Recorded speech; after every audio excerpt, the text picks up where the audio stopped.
Tuvimos un hecho bastante importante en las últimas horas en las que se dio una salida del herrerismo. Ahora es el diputado por Canelones, Sebastián Andújar, que se lleva su lista, la 33. Es un dirigente que desde hace un buen tiempo viene planteando su interés por ser intendente de Canelones. Su objetivo es votar muy bien en octubre como para ganarse uno de esos lugares de la coalición en la postulación a la intendencia de Canelones. Bienvenidos al videopodcast de Galleta de Campaña. Nos empezamos a acercar a octubre y empiezan a aparecer las primeras encuestas que no solo hablan de intención de voto, sino también de bancas y de conformación del Parlamento. Pero además el herrerismo en crisis, una salida que generó ruido y que va a traer consecuencias, y otros movimientos dentro del Partido Nacional. Santi Soravilla, ¿podemos empezar a hablar del número mágico para llegar a una mayoría parlamentaria? Sí, durante un tiempo ese número fue el 47. Pero en estas elecciones en las que hay varios partidos con posibilidades de entrar, ese número puede estar más abajo. El Frente Amplio, en particular llamando Orsi, empezó a plantear que quiere ganar con mayoría parlamentaria, se ilusionan por lo que votaron en junio y por lo que le están dando las encuestas, y ese numerito mágico empezó a estar en las conversaciones de los dirigentes. Ahora, hoy en día, la única encuesta que muestra sin indecisos es Factum, le dio 44%, el número lo acerca, pero no le permite tener mayoría parlamentaria en las dos cámaras. Exactamente, recordemos, el Frente las tres veces que ganó con mayoría parlamentaria. La vez que ganó con menos porcentaje fue en 2014, la segunda presidencia Tabaré Vázquez, que gana con un 47,8%, pero que igual logra una mayoría parlamentaria en las dos cámaras. En este caso, un 44%, que es lo que da Factum ahora, le permitiría, si gana el balotaje, llegar a una mayoría parlamentaria con esa vicepresidencia que le da un senador más a la hora de votar. Sí, lo que le falta es en diputados. En diputados hoy, con el número ese de 44%, le está haciendo que le falten 3 bancas. Eso de que falten 3 bancas, ¿qué es lo que va a significar? Que va a tener que abrir negociaciones con otros partidos. El esquema que está presentando Factum con esta votación es que pueden llegar a ingresar 8 partidos. Se sumarían a los que ya sabemos, ¿no? Al Frente, al Partido Nacional, al Partido Colorado, a Cabildo Abierto y al Partido Independiente. Se sumarían el PERI, que mantendría su banca, la Unidad Popular, que volvería a tener una banca, y Identidad Soberana, que es el partido de Sagi. El que desaparece es el Partido de la Gente, que hoy integra el Parlamento, y quedaríamos con un Parlamento de 8 partidos que sumaría uno más de los que tenemos hoy, que son 7. Ahí va. Y con eso el Frente podría ir a buscar la mayoría parlamentaria con Cabildo Abierto directamente o con, por ejemplo, el Partido Independiente y los partidos chicos. Es un escenario que está para la Cámara de Diputados. En el caso del Senado, el Frente con el 44% ya tiene 15 senadores. Si gana el balotaje, que es lo que dice Factum, porque está mostrando 50 a 46, tendría la 16ª banca, que sería la de la vicepresidenta Carolina Cose, y con eso tendría esa mayoría. Es un escenario bastante novedoso para el sistema de partidos uruguayos. Exacto, para empezar, el Frente nunca gobernó sin tener mayoría. Un dato interesante también, esto que mencionabas, de que Factum es el único que proyecta indecisos, no hay indecisos en las encuestas de Factum, y que además daba un 44-49 en una primera vuelta en octubre entre la coalición y el Frente Amplio, o sea, el Frente Amplio 44 y la coalición 49, pero eso se da vuelta de cara a noviembre y da un 50-46. Y esto es coherente con lo que ha pasado a lo largo de todos los balotajes que tuvimos desde que se hizo la reforma en el 99, donde los partidos tradicionales y sus aliados pierden votantes de cara a noviembre y el Frente Amplio crece y le permite estar mejor posicionado.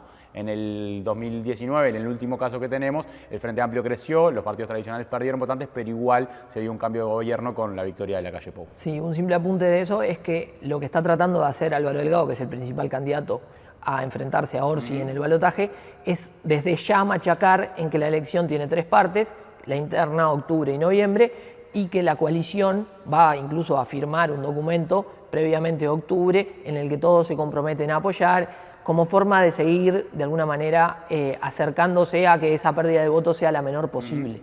De todos modos, obviamente que los votantes de cada uno de los partidos, que no son el que va al balotaje, tienen un poco más de libertad o se sienten más cómodos con uno o con otro, y ahí están esas pequeñas fugas, pero la intención es tratar de corregirlo de esa manera. Y hablamos del Parlamento y hablamos de bancas porque también se empieza a dar una discusión particular porque, como sabemos, muchas figuras de distintos partidos políticos encabezan más de una lista al Senado, ¿no? Y esto hace que puedan ganar más de una banca en ese Senado por los distintos sectores. En el caso de los blancos, por ejemplo, Luis Lacalle Pou va a encabezar varias listas porque él se dio su nombre para que todos aquellos que quieran lo pongan en la lista, con una forma de atraer votos. Y también pasa lo mismo en Cabildo Abierto, donde Guido Manini Ríos por lo menos va a encabezar 2 listas. Sí, lo que genera ahí es que ellos tengan la posibilidad de optar. Exacto. Y al tener la posibilidad de optar, lo que se dan es una serie de conversaciones, bueno, en el que el suplente de ellos, en el otro caso donde salga senador, es muy importante. Para Lacalle Pou, el escenario que está planteado es que asuma la banca de Aire Fresco, que es su lista, el sector que él creó, y en el caso de Guido Manini, en realidad el escenario es un poco más complicado, porque dependiendo de cómo voten cada uno de los sectores, es que él va a optar por la banca. ¿Eso qué significa? Esta proyección que hablábamos de Factum le da una sola banca a Cabildo Abierto en la Cámara Alta, pero bueno, ellos estiman o proyectan que podrían llegar a 2 bancas. Manini va a encabezar la lista de Irene Moreira y la lista de Guillermo Domenech.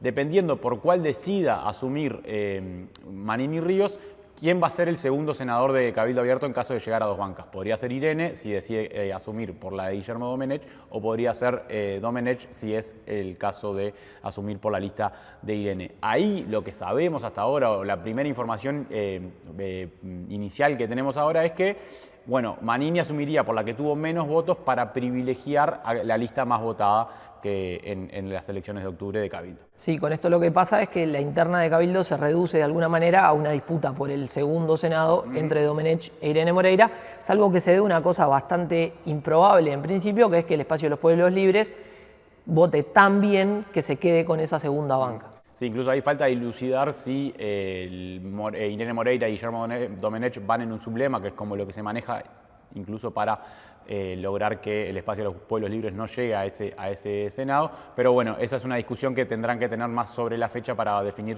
cómo van a dividir esas bancas.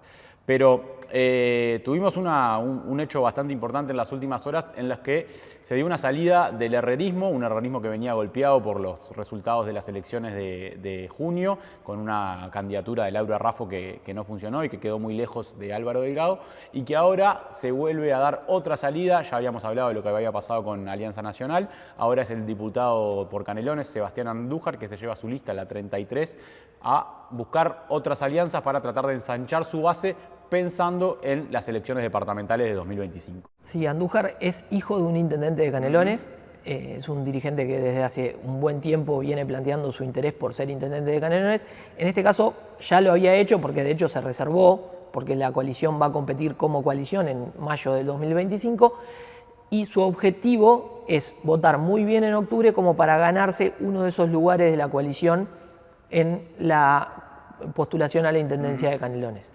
Para esto, él toma la decisión de irse del herrerismo y empieza a negociar. Hay 2 sectores con los que está hablando, que son la Alianza País, la lista 40 y de Centro. Cualquiera de ellos también votaron muy bien en Canelones y le pueden permitir, si se llega a un acuerdo, que es posible que sea así, tener uno de los 2 lugares que tendrá el Partido Nacional en esa competencia en mayo del 2025. Ahora, esto también es un grave problema para el herrerismo, que se viene como desfondando a partir de la muy mala votación que tuvo Raffo. Recordemos que Andújar, una de las cosas que aspiraba era que con su votación de unos más de 8.000 votos, muy cerca de lo que votó el herrerismo en Montevideo, aspirara a uno de esos primeros 2 lugares en la lista al Senado. Entendía que por su votación y por su trayectoria dentro del Partido Nacional y del herrerismo le correspondía ocupar esos lugares.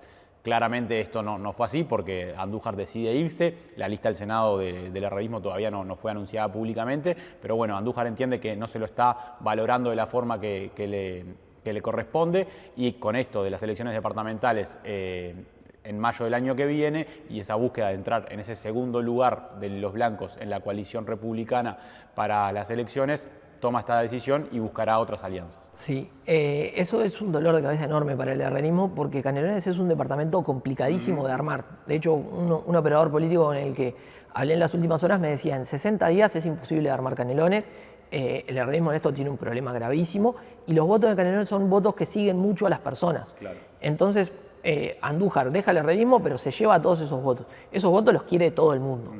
Entonces, el tipo tiene un caudal para negociar que es muy grande. A su vez, tiene ese interés de ser candidato a intendente de Canelones, lo cual, por ejemplo, en el caso de Centro, le permitiría a Richard Charamelo, que es el dirigente de Canelones, asegurarse él su banca de diputados, Andújar ir en un buen lugar en el Senado porque hay ese espacio para negociar, y además entre los dos sumar y permitirle que sea el candidato a la intendencia de Canelones. Ocupa uno de los lugares porque si vos trasladás la votación de la interna a octubre, lo que le podía pasar a Andújar es que los dos lugares le quedaran a la lista 400. De esta manera él se queda con uno de los lugares. Y esto en realidad se enraba con la otra cuestión que hay en el Partido Nacional, que es un planteo que hizo la candidata a vicepresidenta Valeria Ripoll, que integra de Centro. Lo que ella planteó es que quiere encabezar la lista de diputados por Montevideo. Ese era un lugar que estaba reservado para Pablo Abdala y de hecho frustró negociaciones que cuando hubo negociaciones con Jorge Gandini, que terminó yéndose a Aire Fresco. Exacto, esa alianza con Por la Patria no funcionó. Y bueno, claramente al herrerismo se le presenta un problema.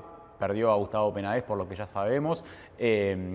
Tuvo la salida de Alianza Nacional luego de las elecciones de junio y ahora pierde una pieza clave en Canelones.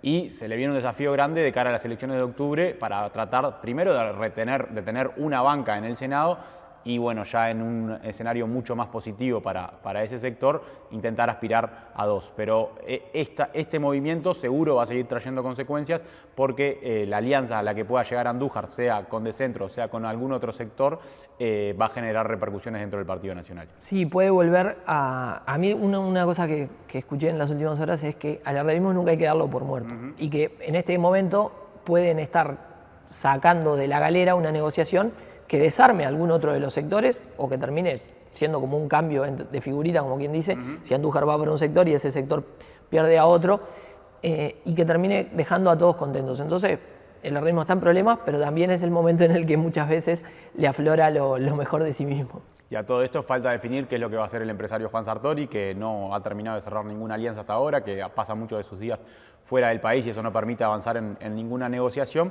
pero que también es otra de las fichas que está sobre la mesa ahí en el Partido Nacional para terminar de cerrar algún tipo de acuerdo. Hasta acá una nueva entrega de Galleta de Campaña en Video Podcast.